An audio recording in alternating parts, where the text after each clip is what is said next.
All right, Two Hats family, welcome back. We have a great episode for you guys today. We are interviewing Dwight. He is a juvenile parole officer in the Midwest. Good So, afternoon, good Dwight, say people. hi to the fam. Good afternoon, good people. Brittany, All Chris, good right. afternoon. Thank you, and we appreciate you coming on. We Thank you for appreciate you having being a me. part of the Two Hats family podcast. So, our standard questions we ask everybody on the Two Hat scale from 1 to 10, with 1 being a social worker and 10 being law enforcement, cop, deputy sheriff. Where would you say your department is on the two hat scale? Right, more so, I'm gonna say four. So that's more toward the social Yeah. work, more toward the social work, more, yeah, four, three, four, three, four. Okay. So the follow-up question is where's the white on the two hat scale? Your agency's a four. What are you? I can honestly say I'm five, Okay. six, because I know with us, the way I view it, working with kids, they're the ultimate lie detector test. So you can't just be strictly hammer and nail. You gotta show them a little coddling too. So I try to find that balance between parole and Big Brother, Okay. because you can't be all the way one, then you can't also be all the way the other because they'll take advantage of you. So that sweet spot in the middle. Tell me about it. If that ain't the truth. What made you want to get into juvenile parole? I actually went to college to become an engineer at first, and I got bored with it. Then my dean of students told me to take a sociology class. And ever since that day, I knew I was good with people. And I used to tell my mother I always wanted brothers and sisters, but I'm only child. And she was like, one day you're going to work with a whole bunch of kids, and I'm going to be your brothers and sisters. And Lord behold, look where I'm at now. Your So mom manifested that. yes, she did. I wasn't even supposed to be born. So the fact that I'm here, she's like, you're going to get all the brothers and sisters you want. So that's pretty dope.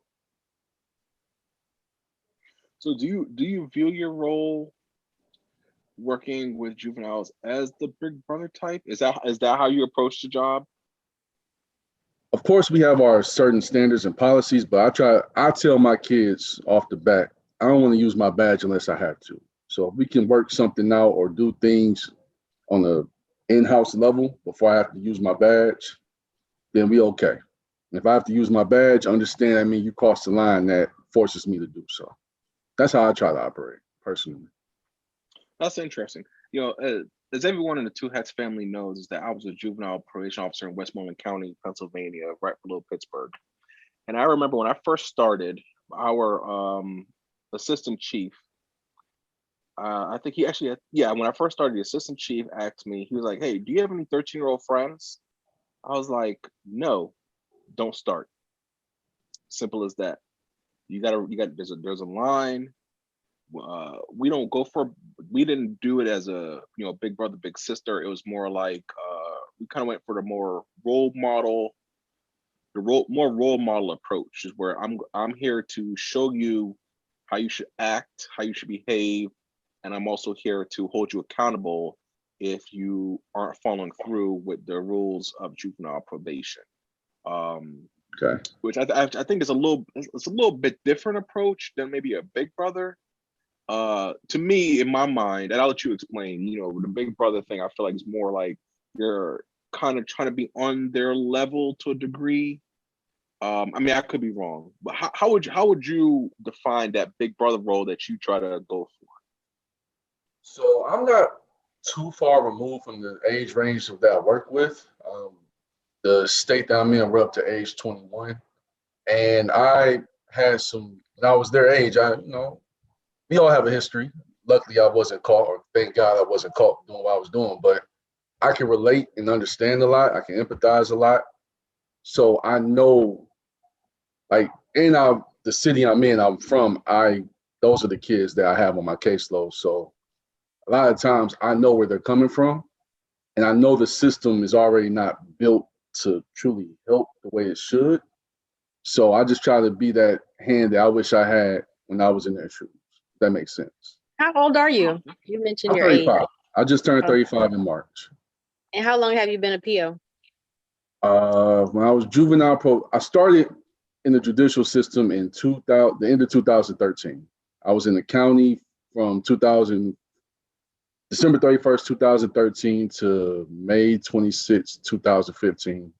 Been in juvenile parole since. Okay, how many years is that? I can't be doing mental math over here. 8. 7 going on 8. Okay, that's better. That's a pretty good amount of time. Yeah, So you in before it for the that, long haul? I'm in it. Whenever I do get burnt out with the judicial system, I'm thinking about opening up my own mentoring agency. But until that time comes, I know my job is not done with the badge yet. So I'm here for a while. That's dope. Explain to us in your state how the system works. So, in Pennsylvania, there's just juvenile probation. There is no juvenile parole. Even if a child gets sent to placement, when they get back from placement, they're still on probation with their probation officer. So explain to us how the system works. I know you said you were a juvenile probation officer working at the county level. Yes. I think you said now you were juvenile parole working on a state level. So explain to us how the system works in your state. So if you don't get sent to prison, whether it's in the adult system, of course, if you do something that doesn't send you to prison and it's just a county jail, whenever you come out, 9 times out of 10, you're on probation because that's on the county level. Whereas if you get a state number and actually go to a state prison, when you come home, you're on parole. So it's the same thing for the kids. We have a kid county system and a kid state system. When they go to the detention center, wherever they're from, in that county, when they come home, they're probably on probation or they get sentenced or disposition to probation. And if they actually go to our kid prison system, our juvenile prison system, when they come home, they have a state number under the state that they're in for juvenile parole. Now, is it like the adult system where depending on the crime, if they get convicted, they can go straight to juvenile prison? Or is it always they go through probation first, and if they fail at probation, then they go to juvenile prison? So yes, there is levels to it. If you got your misdemeanors and your higher felonies like the F5s and F4s, What are those? Because different states have different coding systems. So what would we consider? What kind of charge would we consider an F4, F5? Vandalism, theft of a motor vehicle, some domestic violence charges, even though some of those on the juvenile level are mostly misdemeanors. You can't touch our juvenile prison system until you at least get a felony. If you have any misdemeanors, you will never see it. We do have sometimes where if whatever charge they do is egregious enough, they can be bound over to the adult system and tried as an adult. But even then, that adult judge can say, okay, we're still going to place him or her under the juvenile system, and they might have an adult tail over their head, which is called SYO, serious youth offender. So there's a lot of levels to it, but if you have nothing, all misdemeanors, you will never see our juvenile prison system. If you have higher felonies up to maybe a F3, depending on the judge, you might get a suspended commitment or sent to our juvenile prison system. F2s and F1s, 9 times out of 10, you're being sent straight to us. So what does your success rate look like with these parolees, juvenile parolees? As a state, our recidivism rate is like almost 50%, which is not the greatest. I know in the state that the national standards 30, and you guys are at 50? Right now, well, I'm always judging it off the city because my city commits the most juvenile offenders to our system. But we have like this serious gang issue right now that was created a while ago in the juvenile system that has taken over the whole prison system, kid and adult. And when they come home, they still show loyalty to that that brand, and they do a lot of things that under that name that gets them in trouble very quickly. So we're dealing with that right now. Do you have any officers that are strictly gang officers? Like where I'm at, we have entire officers and units that are strictly for gang offenders, and all they do is supervise gang offenders. And of course, the gang offenders, they have different conditions that they have to abide by that regular offenders don't. So they kind of like have their own unit, and they do a lot of stuff together. They go out together, do the searches, you know, things like that. They're out there in the streets. Do you guys have like a specific gang unit? No, for parole, wherever you get is whatever you get. Whenever that name come across your desk. Now in the prisons, we do have gang coordinators, but that's just to make sure they label whoever is what, which is mainly one of 2 or 3 gangs. But for me, I have murderers, rapists, a whole bunch of ag robs, gang. I have a smorgasbord of everything. Most POs in my state. So on juvenile parole, you have murderers and rapists and things like that. Yeah. So that's just crazy. That's crazy because in PA, the way PA operates is they have what's called a juvenile act, and there's certain crimes that are not considered juvenile offenses. So if a juvenile commits murder, rape, aggravated rape, and those kind of things, those are not considered juvenile offenses. Those are automatically, you go to adult court. You do not, there is no juvenile system for you when you commit those particular offenses. But for you guys, there is. Yes. That's crazy. Like they take into a lot of factors: the age of when it happened, the victim, the circumstances behind it. That's a lot of stuff that is done before we even get the case in front of us. But right now, I have a 13-year-old. He came to us when he was 11, and the court handpicked me to have this kid because in the beginning, he had juvenile life for manslaughter. He appealed this case, got out. He murked somebody at 11? That's what the papers say. I ain't gonna say whether I believe it or not, but that's what he was charged with, and that's what he was found delinquent on. It was a high profile case. Allegedly, he killed his father's. Well, I ain't gonna say allegedly. The paper said he killed his father's girlfriend. 15 shots straight to the chest. If you see this kid, there's no way he did that with that type of caliber and with the no gun residue on him.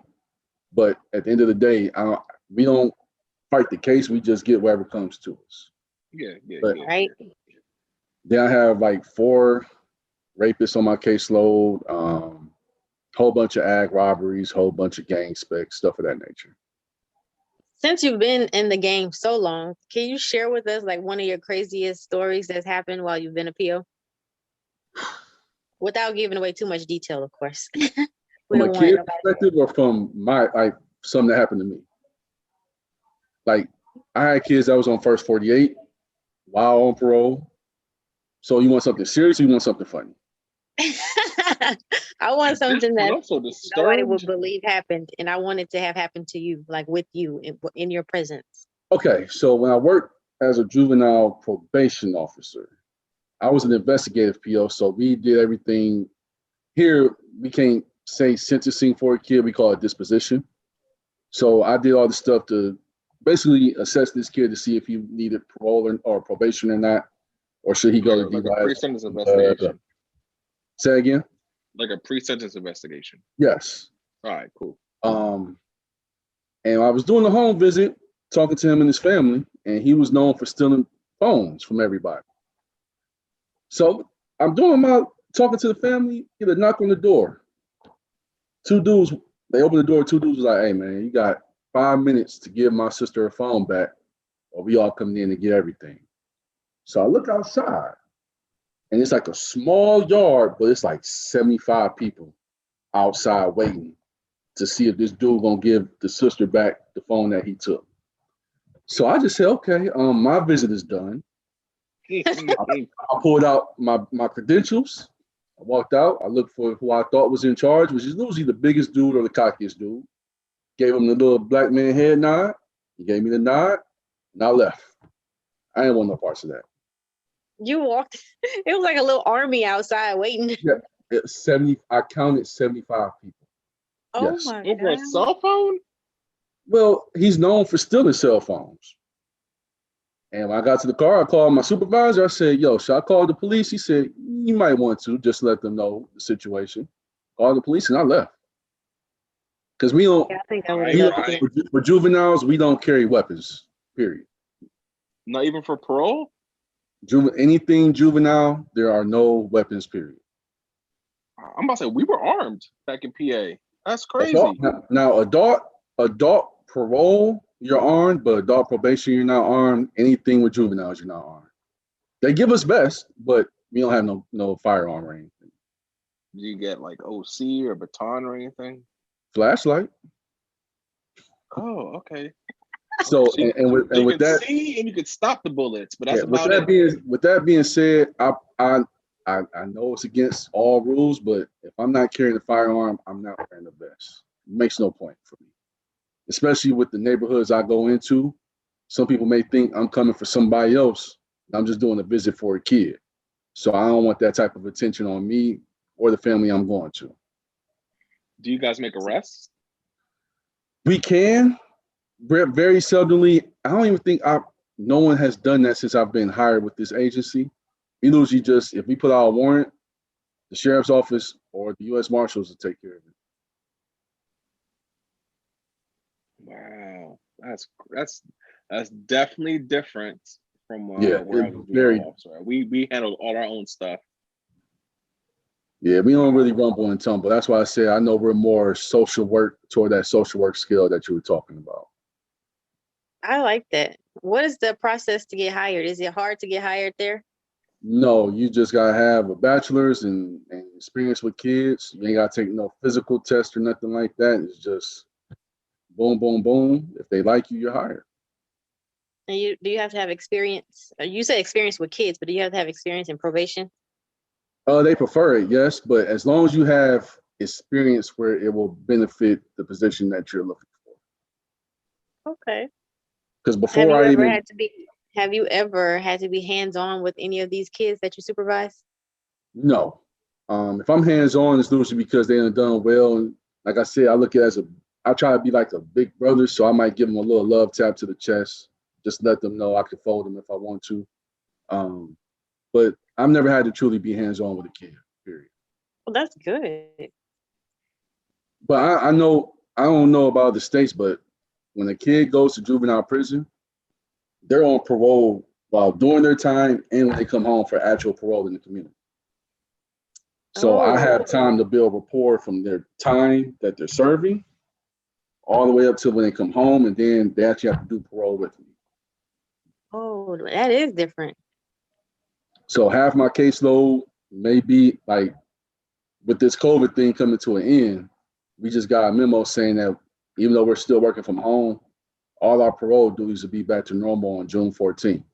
So now we can go back to the prisons and do our treatment teams with them, and 30-month, like everything's back to normal to a certain extent. So half my caseload is doing their time, half my caseload, or whenever they come out, I'm in the streets. Wow, that sounds like a busy, busy, busy job. Well, if you learn to be efficient, then it's not busy at all.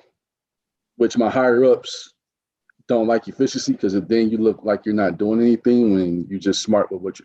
That's another story for another. Let's talk about efficiency. How do you become efficient at a role like that where you have to do so much? So there's 3 actual juvenile prisons in the state that I'm in. And then we have these things called CCFs, which is like a step above a detention center. So most of my kids are in the 3 prisons. I know on Tuesdays, I go to 1 because that's when they have all their treatment teams. So every Tuesday, I'm there doing my walk arounds, talking to whoever I need to talk to, seeing whatever kids. Then Wednesday and Thursday. And then if I'm done early, I go maybe go do what? 2 or 3 community visits, may pop up at a school, pop up at home, pop up at work, wherever the kid is at. Then I just do my notes at the end of the day, and then I'm done at 4 o'clock. And do you work weekends too? No, we don't do weekends. I do. I shouldn't carry my phone with me, but I do just in the event that if one of my kids really are in a situation, I can be aware of it right then and there instead of hearing about something on Monday. Which I've had a couple of kids get into some serious trouble over a weekend, but far and few in between. Wow. And how is I'm is the sorry. drug I'm testing just the same as disturbed. with adult probation? Because I mean, adult parole. No, we have a computer generated thing that sends out a list of the 10% of all kids in this agency who need to do it. But you can drug test at will though. And most of my kids, if they're working, I know they had to take a drug test to get the job. So if they lose the job, all right, let's go get you some treatment. If you're holding on to it, unless I feel like they're doing something stupid, then I try to let them be. So you don't really drug test them a lot. The ones that's not doing well, I do. The ones that's handling their business, I look at it like this. My job is not to be there forever. So if you're handling a lot of stuff on your own, I'm going to fall back unless you need me. Now, if this kid needs some extra tender love and care, I'm going to give a lot of my energy over there. So it's totally at your discretion. Because the agency that I used to work for, I mean, there was a set standard of, how frequently these adults needed to be tested. So with your agency or the one you used to work at, whichever, it's basically at will for the officer to decide. For the most part. And then if a kid really has that type of issue, then they're getting services from somewhere where they're automatically getting that drug test every week anyway. So we don't have to do it. Oh, I like that. Okay. Chris, was it like that in PA? You just test whenever the officer felt like it or felt it was needed? If some users are concerned, then we did testing pretty frequently, at least once a month or more, depending on the substance that they're using. If it's weed, then we'll test them once a month. If they're doing pills or opiates or something like that, then we might test them once a week, just because this really stay in your system that long. But if they're constantly testing positive, that means they're constantly using it. But dude, I'm just so disturbed right now that you are supervising murderers, rapists, and people that do armed robberies, and you in these streets with some hopes and wishes. Well, I feel you and I understand you, but I truly believe that the rapport that I've built with I'm known for having great rapport with my caseload, and if something don't even feel right, I'm not doing it. But most of my kids and the families that I work with, they love me. So it's more so I probably got to worry about the neighborhood more than the kid or that family themselves. I agree with you on the neighborhood part, because I had an inner city caseload, so I understand going into a rough neighborhoods where there's constantly shootings and all kinds of craziness going on in the streets. And I had a vest and I was armed, and I was still very cautious about it. But the fact that you're doing it with kids that have way more serious charges than the juveniles I was dealing with, because we don't deal with those high end crimes like that. I gotta give it to you, bro. But and then also, I can't do it. Yeah, they also, granted, it does help that a lot of these high risk neighborhoods I've grown up in, so I know people and I know what's shaking before I even go there. And a lot of times I see it, I know something about the kids that they don't even think I know about them, because I grew up here, I was born here, I lived here for 40. I've grown up in the. I've been in the stick, not the stick. I've been in the slums, so a lot of these places where the kids are from, I'm well connected as well. All right, so I know you can agree with me that with juveniles, we all know that their brains are not fully developed. They make rash and irrational decisions all the time without thinking anything through. That's a fact. And then here you come with some authority over them, and you do have the ability to take their freedom, whether you do it on the spot or you have the sheriffs do it. You have that ability. And then here you are, and it don't sit right with my spirit. It just don't. Well, that once again, that's where I've arrested juveniles that had guns on them. I've arrested juveniles that were playing with guns on Facebook videos. I've arrested juveniles that have committed armed robberies. Chris is I mean? always So I baffled when we talk to understand. POs who don't carry. I don't know what it is. Chris does not like that at all. I don't. It's a dangerous job, and I just don't believe that when you're doing a job like this and you're dealing with a clientele that's 100% convicted criminals, that you don't have the ability to protect yourself. It At this point, bothers Chris, me. you should believe it. There's a lot of POs out there that don't carry, and it's perfectly fine. And I They've been understand. And I supervising these understand people, and that. it's fine. I understand, but the white over here supervises some murderers and rapists and armed robbers. Of course. You I go mean, to- but you go they're into kids the at the house, end of the day. They're still kids. and kids are more likely to kill you than adults are because they will not think Is that a anything real through. statistic? I believe I saw in a one of those university studies or something that they're just more rash. I mean, we all know they're more rash and they're more likely to do things without thinking. So It's like you want to walk through life being on guard because these kids, they're out here in society every day. Not everybody's just walking around carrying pistols trying to protect themselves like you are. outside of work, I do Every day, all day. I do support the Second Amendment off hours or off the clock. Same. Now, but it goes back to once again, kids know who really care about them. Kids, I said this at the beginning, kids are the ultimate lie detector test. So my job is to show you, first off, I'm not trying to lock you back up. My job is to help you become a productive citizen. And through the time where they're serving their time is where most of my rapport is built. So they get to see how I operate. Oh, okay. I did this instead of just trying to throw a book at me. He actually sat down and talked to me, doing this, doing that. What's that called? Cognitive structure, brain, whatever that CBT stuff. We do a lot of that. Behavioral therapy. Yeah. So when the kid sees that, damn, all right, he really, I don't dogged him. I don't call him a fat MF. I don't know if I can cuss on here. He's still coming back and he's still trying to show me the ropes. I'm going to rock with him.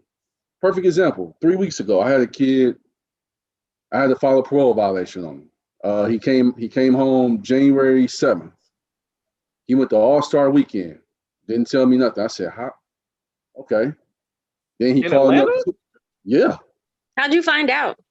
Oh, these kids dry snitch on themselves. Instagram all day. Oh, yeah, that's true. It's facts. A week later, he called up to one of the prisons to actually talk to a kid that's on my caseload about gang rankings. And that phone call was recorded. Then he was on Instagram with guns. So I told him, I said, look, man, I have to violate you. Like, there's no way I could get around this, blah, blah, blah. So he's like, man, and he has that SYO, that adult sentence of 11 years over his head. He's like, man, if you do that, man, I'm about to run. I said, think about it. You do what you want to do, but I can revocate you for 90 days and we can start over. Or you can run and get caught, and now you got to go in front of that judge and hope he don't invoke that 11 years on your head. So he ran for 2 weeks. Then he called me like, Mr. Dwight, can you walk me in? I said, sure. I walked him in to juvenile court. He just got sentenced to 90 days down at the adult county. When he come out, we're going to redo his parole and we're going to start over. But that's trust, because he know I'm not trying to give him that 11 years. But I still have to hold him accountable. If that makes sense. Because he hasn't caught an actual new charge. Technically, it's just a parole violation. Now, if he caught a new charge, it's out of my hands. But once again, that's that rapport of, I know he's not trying to send me away for 11 years either. So there's a lot of give and take. There's a lot of trust and gut feelings that you gotta live and die on. But I honestly wouldn't have it no other way, to be honest with you. And it sounds crazy, but I'm pretty well at what I do in the state that I'm in. It sounds like it. It sounds like you're doing a really good job out there. We need more people like you. Sometimes I have kids that can you be my parole officer? We don't have a choice, but they like, man, you care. My parole officer never come to see me. I have no control over that. Because, unfortunately, a lot of people in this field eventually just becomes a paycheck to a lot of them. Yep. So once again, kids know who care. Regardless of how they treat you, they know who care. That's another thing I was going to ask you. Is there that stigma there that, POs just want to see you locked up? They don't really care about you, but you. I almost had to smack the PO. Uh-oh, what happened? Because he was just talking too crazy to a kid. It's like, yo, like, it's not even that shit, bro. I'm like, all right, man, you need to walk away. Who you tell me what? I'm like, bro, I'm trying to help you out right now, but if I gotta yoke you up, I can yoke you up too. But you treat this dude like he's like a real live 30-some-year-old devil. He's not that. And he didn't even do nothing to warrant what you're giving him. So why are you giving him this much sauce? That makes sense. Is that even allowed in your agency? Because the agency I used to work for, you can't even talk disrespectfully to the offenders. That's like frown. You're not supposed to do that. So I have been spoken to about how I talk to my kids sometimes, but there's no book for this. I mean, there's books for this, but sometimes you gotta talk to these kids the way they understand. And once again, if that kid knows you, they know it's not coming from a disrespectful place. It's just, yo, what the fuck you? Oh, I'm sorry. What the F you doing? This is some BS, and you know it's some BS. Why you can't talk? Come on, man. This dude over here drinking hand sanitizer in the prison, getting drunk. That's dumb. He needs to be taught to like how he's acting right now.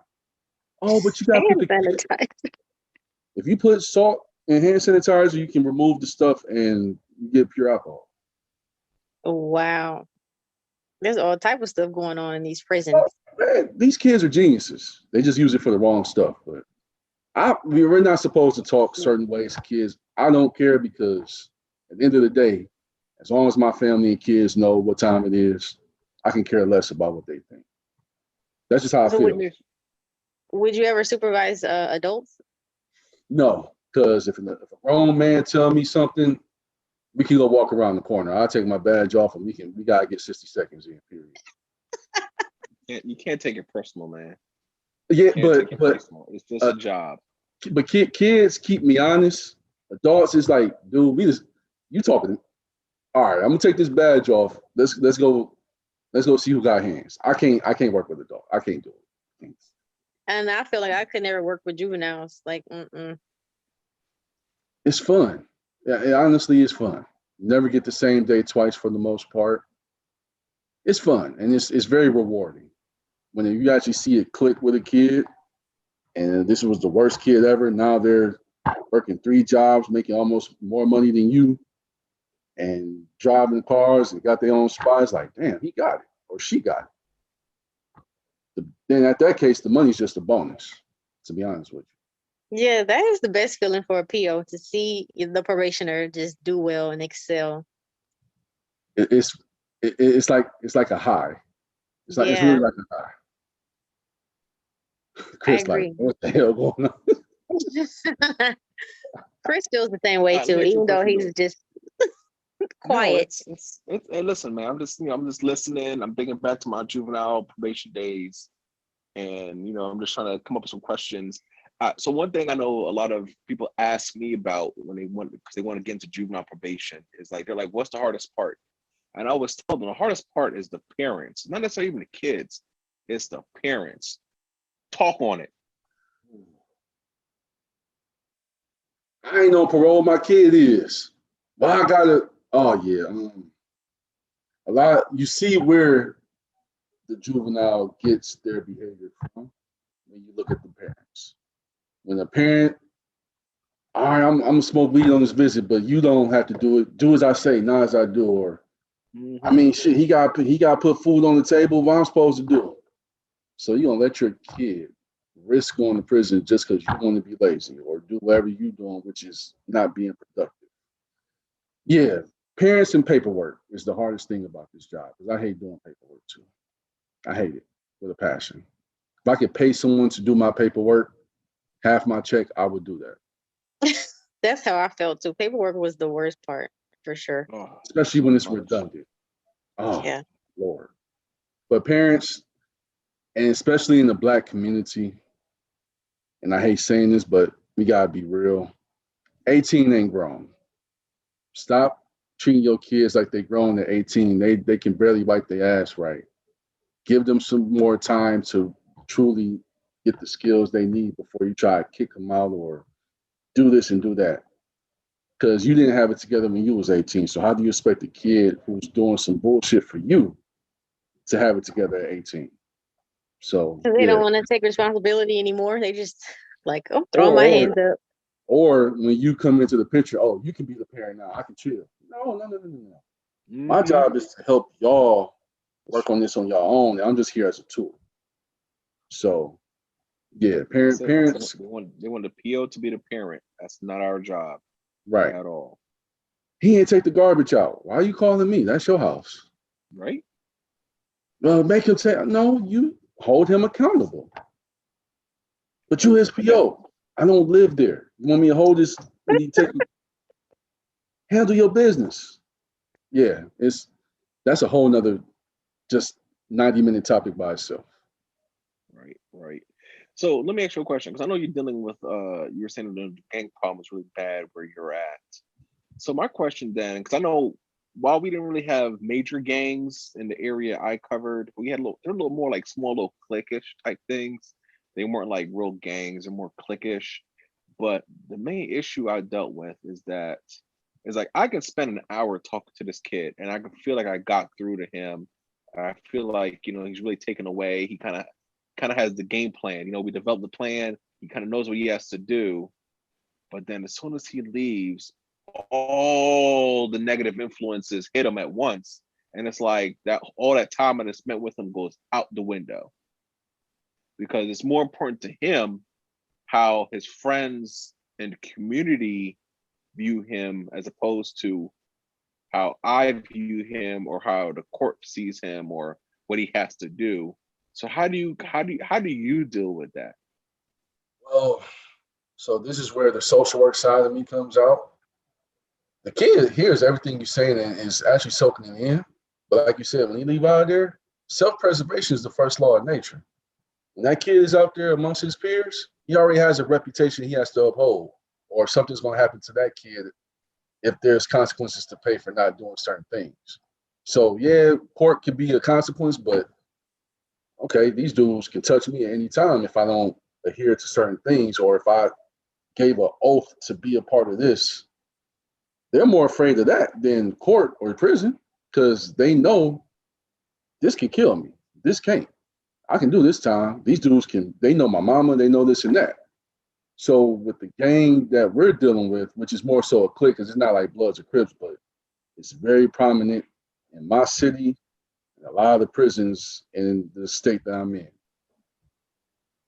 It started off as a juvenile clique, but these dudes and girls they have infiltrated city structures, city government, or they're in places where somebody's being watched at all times. So I'll put it like that. They have ears, they could be reached. They got good reach. Oh my God. So when these kids, now some of them play it, but then some are really about it. And if they try to get out or not do something, they have some big consequences waiting on them. And sometimes it's death. Because a lot of these kids are quick to want to prove something that doesn't need to be proved. If that makes sense. They want to kill somebody so they can have the rep of, I got a body. Now that's 2 lives gone. You kill somebody, you going away forever. And whoever sent you to do that, they just, now, oh man, little such and such, he down for 20. All right, let's keep it moving. So we got a lot of, the fake thugs are the ones you got to worry about the most because they got the most to prove. I'll put it like that. But they How is still, local law how do you enforcement deal dealing with with that? this gang situation? I'm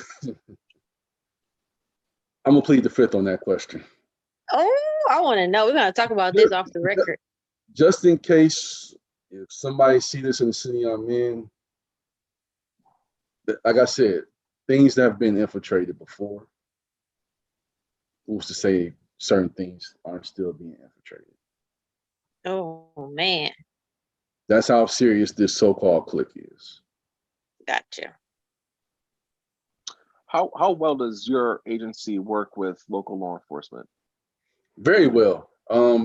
We have specialized people that's administrators that are strictly there to bridge those relationships and give information and so on and so forth.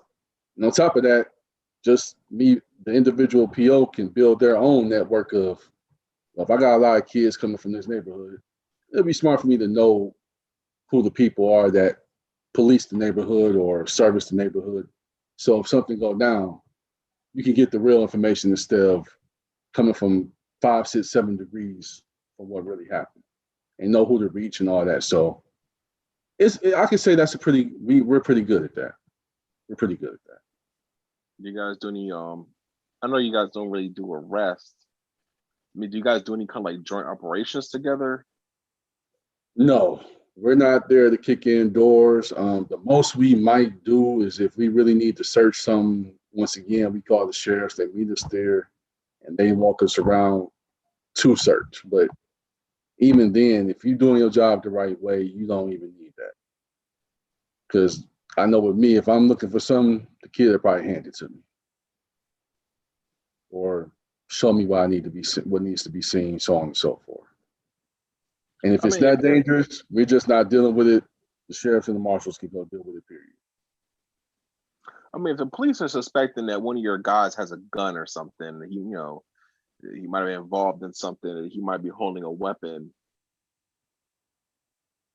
Well, our city has a task force strictly. Our city has a task force strictly for that, to kick in doors and do whatever. So we don't even have to make that call. They just letting us know we're looking for such and such, and if we find them, we take them. Okay. I'm gonna call, hey man, you got people looking for you. What you want to do? What happened? I ain't even do nothing. Then you might want to turn yourself in before they find you. So we're not even really pulling that type of muscle, because if their name is in something higher above us is already aware, just letting us know if they're looking for our kid. And they probably calling us to say, where does he hang out at, or where can we find him? So they're using you more as for information, as opposed to. Do you guys have search authorities? We do. We just don't use it. We don't use it because if we gotta use it at that point, they've already done something where we're being used as a collateral at that point, basically. If that makes sense. Like, we're being used, like you said, for information because they already know what's going on, and they just need us to point us in the right direction. Interesting. So, how would you feel if one day your agency was like, "Hey, listen, we need to start making some changes. We're gonna start arming you guys. We're gonna start, putting together different units. We want to put, we want a gang unit. We want a high risk unit. We want to put, we want to, I don't know. We want you guys out there doing searches. If they start going towards that direction, do you feel like, if you do feel like you would leave the job? No. Maybe 7 or 8 years before I even got hired into this agency, they had a sex offender unit, gang unit, mental health unit, this unit, that unit. We never had weapons. Now, allegedly down the line, we're supposed to be merging with the adult prison system and we're just going to be under their umbrella. Now, if that happens, I can see us doing more of what you're talking.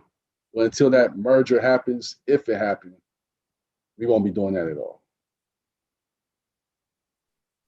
But allegedly, we're supposed to be merging under the umbrella of the adult system, and we're just a juvenile department of that adult system.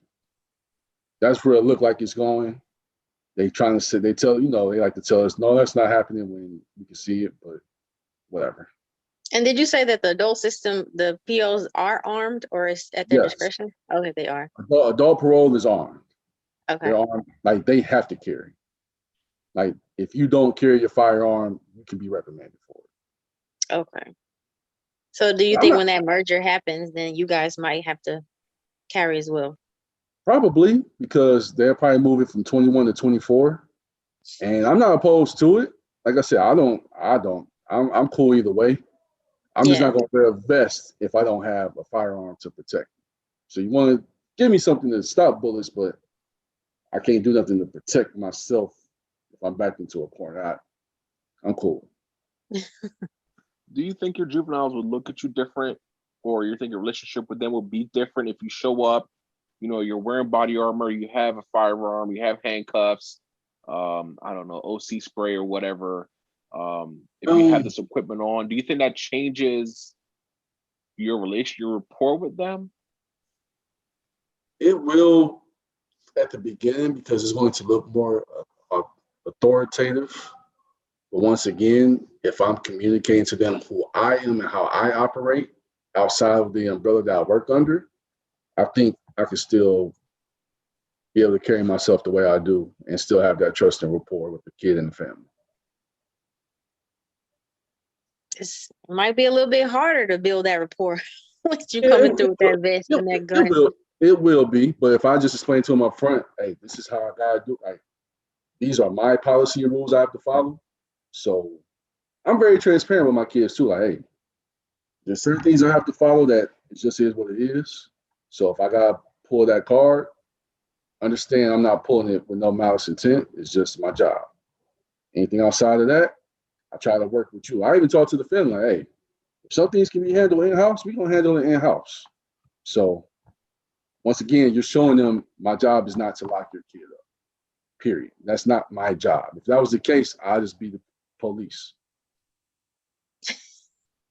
That was kind of one of the reasons why I started talking about probation on YouTube, was to kind of break down that stigma of that people have of probation officers and parole officers. Like, hey, they just want to lock us up, when it's really not that.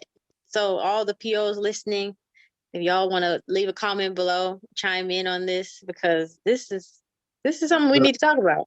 Yes, we're not police. We don't. That's not our goal is to help you stay away from prison and jail. Period.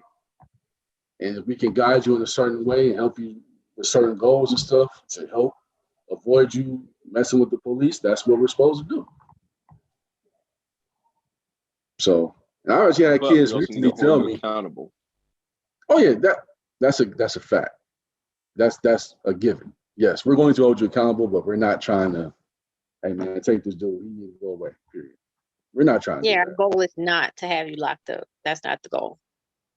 Which Period. they think that's the goal. If it was up to me, I want to work to the point where I don't have job security. That means I'm doing my job right. Yes, I love that. Yes. Chris, how do you feel about that? Chris is over here like I know he's flabbergasted. I know. he really is. You know, Chris talks, and I'm surprised you and Cat got his tongue today. Like, Look, what's up? if you got it on your mind, I'm an open book as much as I can be. Let's talk. No, this is a great conversation. I mean, I agree with a lot of things you're saying. So I mean, definitely, like I said, I'm just sitting here kind of just reflecting back on my juvenile days. You know, because I think I did learn a lot. I think I took a lot from working with juveniles, and I do apply that to now I work with adults. And I think I do apply a lot of that, and I think a lot of that makes me a good officer, because I do have officers like you were talking about that talk crazy to the offenders. You know what I mean? I don't like that. You know, kind of talk down to them and things like that. And you know, I don't challenge them to fight, but I do, you know, I do say, you know, man, maybe you should really talk to them like that, because then, you know, you're kind of creating conflict that's not necessary. Because in reality, it's either they do or they don't, and that's what I try to impart upon the offenders. It's like, you either do what you're supposed to do and you're ordered to do, or you don't, and it's your choice. And I don't take anything personal. If you don't do it, it's not hurting me, but realize I'm gonna be there to arrest you. I'm the guy that has to hold you accountable, because that's the job that I have, and the courts are looking at me to do that. So, like I don't take anything personal. You know, listen, if the judge told you to do XYZ, you ain't do XYZ, I need you to turn around, put your hands behind your back, bend over slightly, click clack, let's go. I got to take you down, put a bond on you. If you get out, you get out. If you don't, I'll see when we get to court. You know what I mean? It's nothing personal. It is what it is. So, how many like working with adults? Do you give them wiggle room to try to fix what they need to fix, or is it just, you don't do this, it's a wrap? Yes. I mean, our ultimate goal is to work with them. We give people chances. We try to, steer them to the right community resources that they need. But clearly, if if you're constantly coming in and you're constantly testing positive, you basically burning up the drug test, and you're doing that consistently, and you're not going to the treatment that I referred you to. I put all the work in to get you into a program, and you're not working it because you decided that you just want to keep doing what you're doing. At some point, like, nah, I got to do what I got to do, because in the end, I got to keep the community safe, because whatever you're doing is affecting the community, because you ain't got no job, but you're using all these drugs. So where the money coming from? Because you're victimizing somebody. You know what I'm saying? Our So customers. that's the way I look at it. Do you feel, Dwight, do you feel as if there's any tools or resources that you wish you had to help you do your job better or to help the kids more? That's a good question. If I really sit and think about it, I can think of some small things, but at the end of the day, I am my best tool, because at the end of the day, once they leave prison, I'm still going to the house. I'm still dealing with you. So I am the tool. If I like that. if I can't get something done, then hopefully I have something at my disposal that can help me. But ultimately, it's us. So I overall no. Of course, there always could be small things like consistent programming amongst whoever's in the community, but that's something that's out of my control. So whatever. But I'm the tool. We are the tool.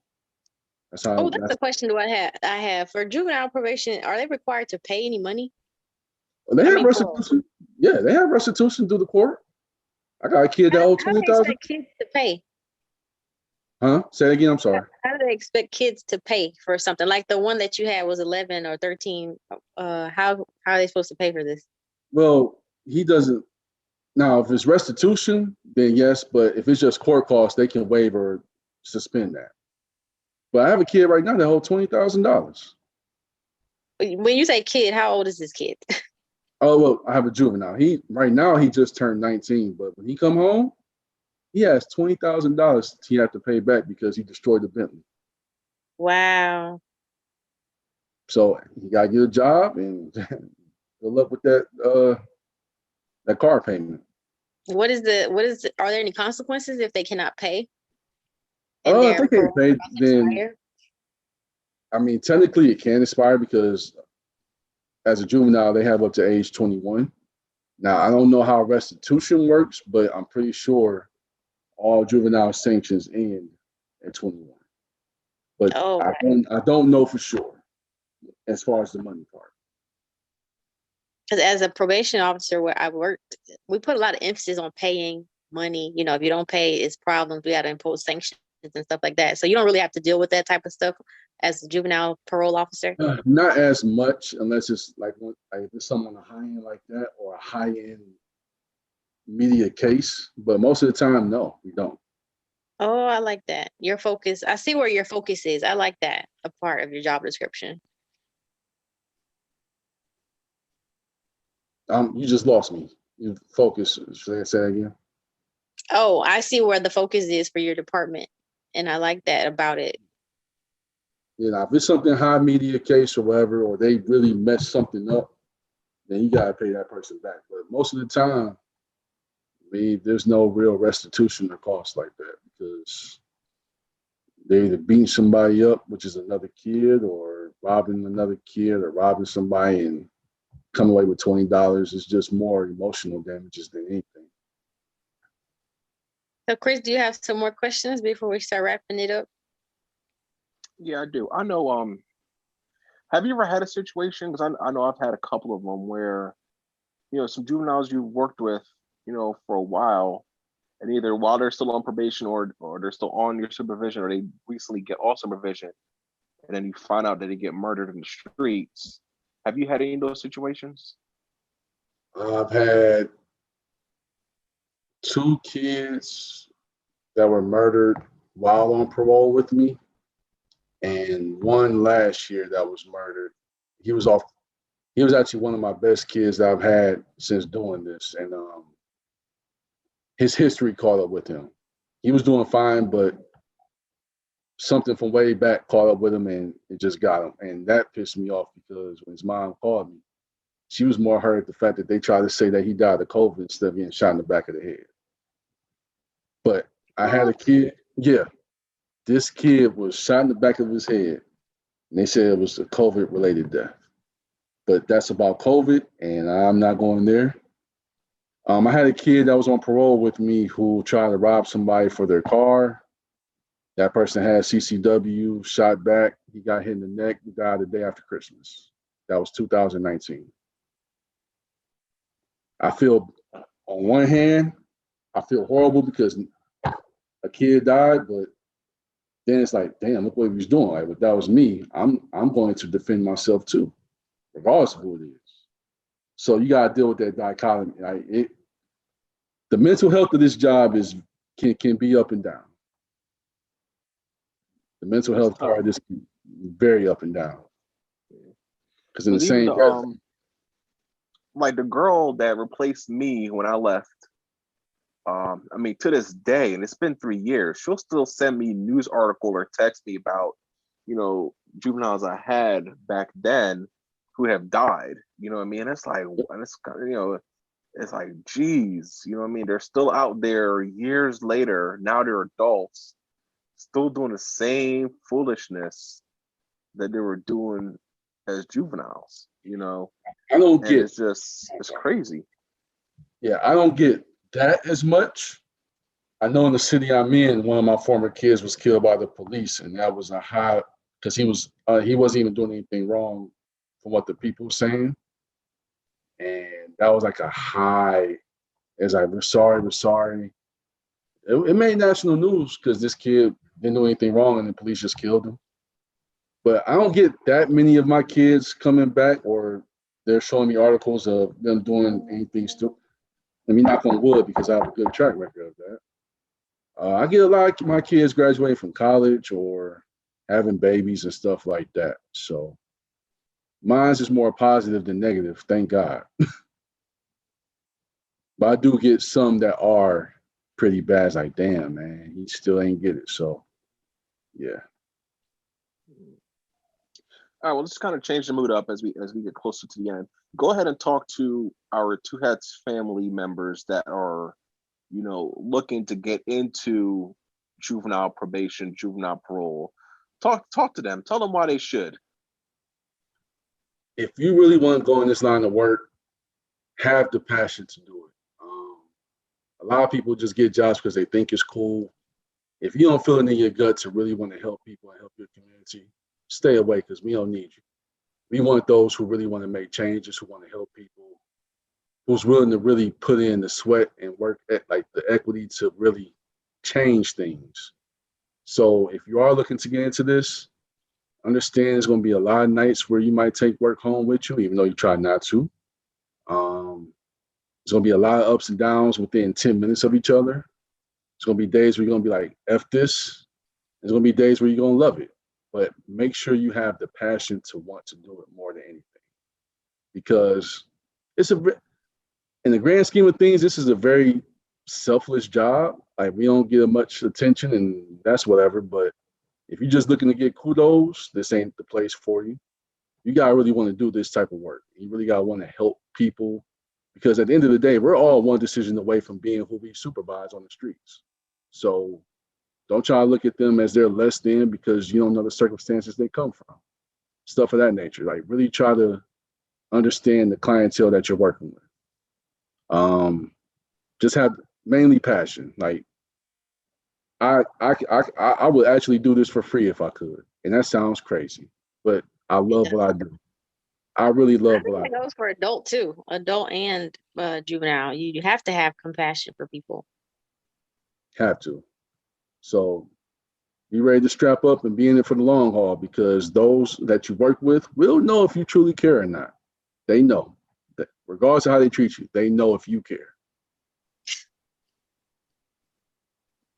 I hope I didn't scare people away, but I just had to give the honest I just had to give the honest truth.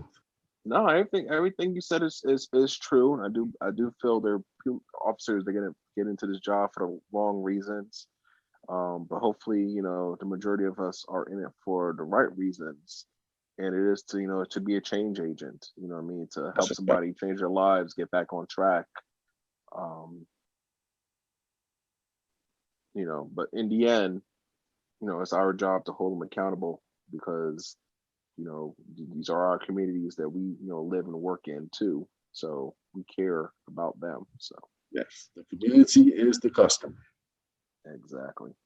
You got any IGs or anything you want to shout out? I mean, if y'all want to follow my personal life, which is boring, Big Homie White, I just talk about cologne and go to the gun range and Dragon Ball Z. But other than that, I'll be chilling. I don't really have no other social media. Social media is if I get rid of IG, I might do it within the next year and just be a hermit.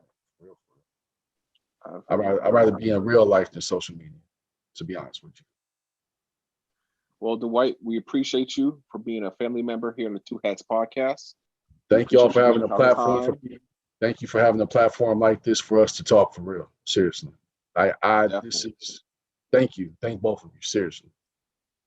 Oh, it's our pleasure and we love it. If there's any way I can help, there's any way I can help, I can spread the word or whatever. Just let me know anything I can do to help y'all raise y'all platform. Seriously. Oh yeah, definitely spread the word. We are on YouTube, Google Podcasts, Apple Podcasts, Anchor FM, Spotify. We are out there. However you want to listen to us, listen to us. Definitely tell all your friends. We got some really great episodes. I don't know if you've listened to our previous episodes. We have some really good ones. We've had some great interviews. No, actually, I was telling Brittany earlier before we start recording, it was y'all two talking on YouTube that made me reach out to Brittany because I'm like, I've been looking for something like this to just talk. We don't have many communities that's for us. So thank y'all for pioneering that, for real. Seriously. I'm about to flood my 400 followers as soon as I'm done with this.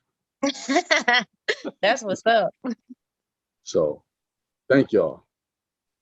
Hey man, we appreciate you. Thank you for your time.